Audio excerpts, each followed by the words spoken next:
Mining careers, which way to go?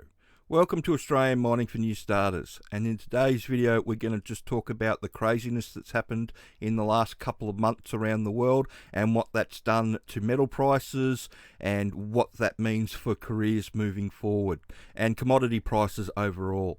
So if the biggest thing that I think's happened at the start of it is with the ruble, with the Russians, they've turned gold into money again. And as you can see, at $2,638 an ounce Australian, it's worth quite a lot of money, and everybody's making a lot of money at that price. If you want to have a good look at a video that explains it in a lot of detail and about how the Russians put a floor under gold and trying to prop up their ruble or their currency with that, then this is a really good one to have a look at. This guy, he's Australian. It's on the page Walk the World. I always enjoy what he's got to say about what's happening with economics.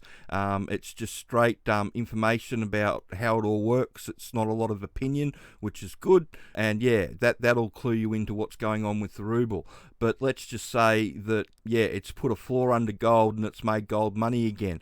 And that means that the Australian dollar is going to rise and we're going to do very well out of it. One of the reasons being is that you have a look at who's got all the tons to come out of the ground in the future. And if you have a look, Australia has got the biggest gold reserve in the world in the ground ready to come out. So at 11,000 tonne, that's a lot of gold ready to come out. Russia's up there as well, so South Africa, and the United States only has 3,000 tonne on the books ready to come out.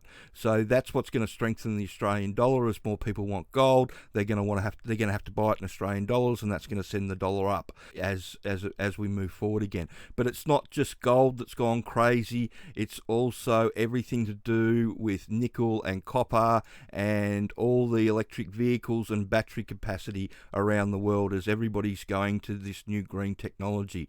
Now, that's one of the areas of the industry that you seriously need to be looking to get into, copper and nickel mines, because as well as lithium mines as well, there's only a couple of them. There's a lot more copper and nickel mines around to jump into. But why are you jumping into those mines? Because that's where the real long-term careers are going to be, because that's the pathway that the world's going down, with everything being electric and batteries, and they're going to need they're going to need a hell of a lot of copper, and they're going to need a hell of a lot of nickel to make it happen. And as you can see, the nickel price is already significantly high. That's in US dollars. In Australian dollars, I believe it's about 45,000 a tonne Australian, and the copper price is the same. It's about 13,500 a tonne Australian, which makes all the mines extremely profitable. So a number of the nickel mines that were probably producing 20,000 tonne a year last year, or 2 years ago, they might have been looking to they probably would have been turning over about 250 to 300 million, and they might be making 40 million to 60 million dollars in profit if they're lucky. Now, when this price rises got up, all these nickel mines now, instead of making 40 to 60 million in profit, they're looking at making 700 million in profit, just because everything that's gone on to the nickel price here is just straight profit for them, because it still costs them roughly the same to produce the nickel as it did before.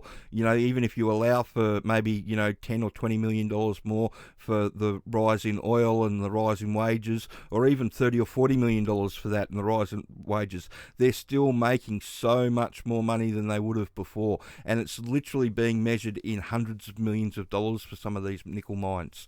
So that's where nickel is at, and copper with the batteries. So they're the three areas that I'd really target if you're a new starter: gold mines, nickel and copper mines, or anything else to do with batteries. So over in Queensland, that's anything around Mount Isa. They've got a lot of stuff that's been coming out of the ground there that they need to use in batteries. Next, I just want to have a talk about coal, and as you can see, the coal price has come up quite significantly. If you sort of go back 12 months, it was sort of $60 a tonne, and it's gone all the way up to over $400 a tonne, and it's back at $320 US a tonne. So that's over 400 Australian. But this is just a sugar hit. It's not it's not something that I would base a career around. And why am I saying that? Is because China has stopped taking Australian coal, and they've started again now. But all this bit in here was China messing around with not taking Australian coal, and then this is the war that's going on overseas. And the reason that it's gone up so much is there's lots of countries that are going to have to use coal again because they're not going to be able to get gas. And the steaming coal is going through the roof. But the reason that I always tell people to have a good think about whether they're going to get into coal mining or not is because this is always hanging over your head. And this is just the page on coal mining that the ABC have got up with all their stories on it. And if you just have to go through and have a look, the majority of them are negative.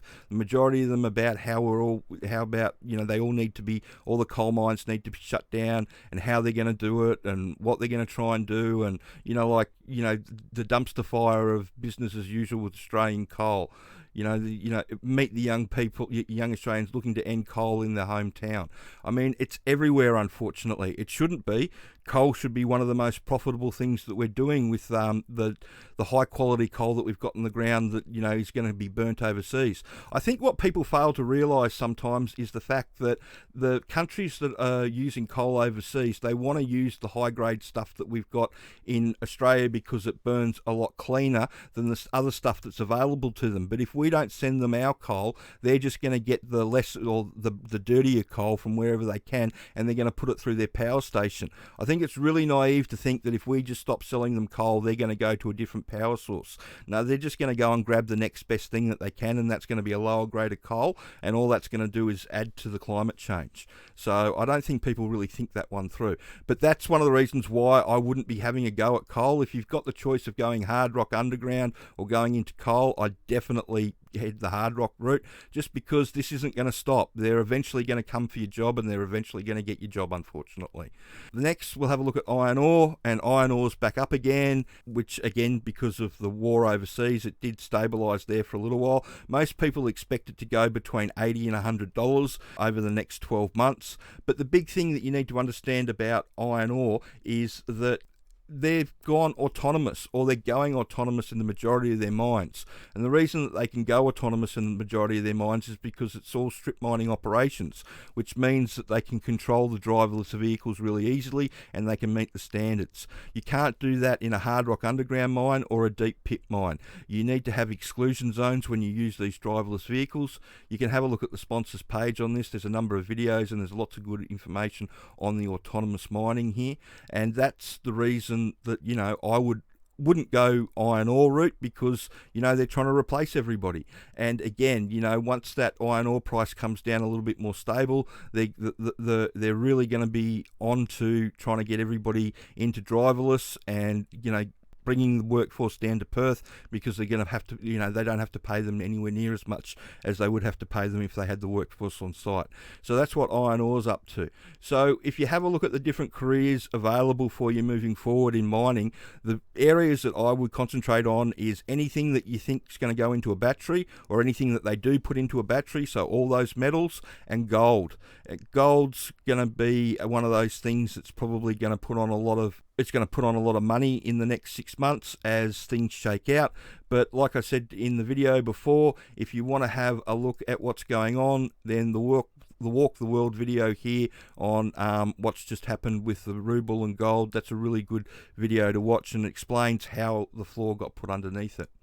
So I hope that information helps, and if you've got any questions about the mining industry, please send them through. If you want the pathway into a hard rock underground job, then check out the sponsors Intro to Underground Training, the DIY. If you want some help, check out their win-win package. They'll give you a hand with that one. And if you could share the video around, like and subscribe to the channel. Thanks.